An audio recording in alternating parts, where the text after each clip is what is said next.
ബഹുമാനപ്പെട്ട അധ്യാപകരെ, എൻ്റെ പ്രിയപ്പെട്ട കൂട്ടുകാരെ, നിങ്ങൾക്കറിയാമോ ഈ ലോകത്ത് ഏറ്റവും കൂടുതൽ ക്ഷമയുണ്ടായിരുന്ന ആൾ ആരാണെന്ന്? അത് ആരെയും വേദനിപ്പിക്കാത്ത, എല്ലാവരെയും സ്നേഹിച്ച എൻ്റെ മുത്തു നബി സല്ലല്ലാഹു അലൈഹി വസല്ലമ തങ്ങളാണ്.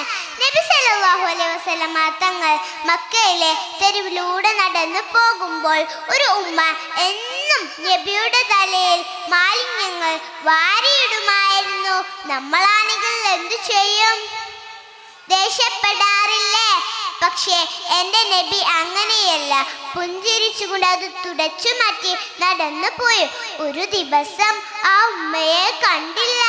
അന്ന് നബി അവരെ തിരിഞ്ഞു ചെന്നു. അവർ രോഗിയായി കിടക്കുകയായിരുന്നു.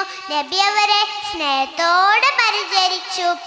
കണ്ടോ കൂട്ടുകാരെ, തന്നെ പിടിച്ചവരോട് പോലും ക്ഷമിക്കാനും അവരെ തിരിച്ച് സ്നേഹിക്കാനുമാണ് നബി നമ്മളെ പഠിപ്പിച്ചത്.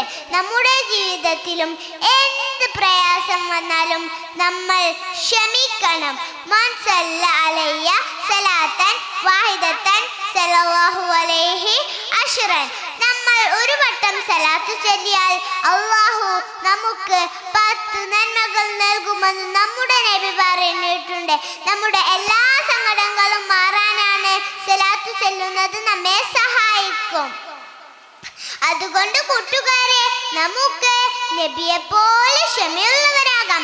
എപ്പോഴും നബിയുടെ പേരിൽ സ്വലാത്തുകൾ ചൊല്ലി അല്ലാഹുവിൻ്റെയും നബിയുടെയും പ്രിയപ്പെട്ട കുട്ടികളാകാം. സല്ലല്ലാഹു അലാ മുഹമ്മദ് സല്ലല്ലാഹു അലൈഹി വസല്ലം. അസ്സലാമു അലൈക്കും.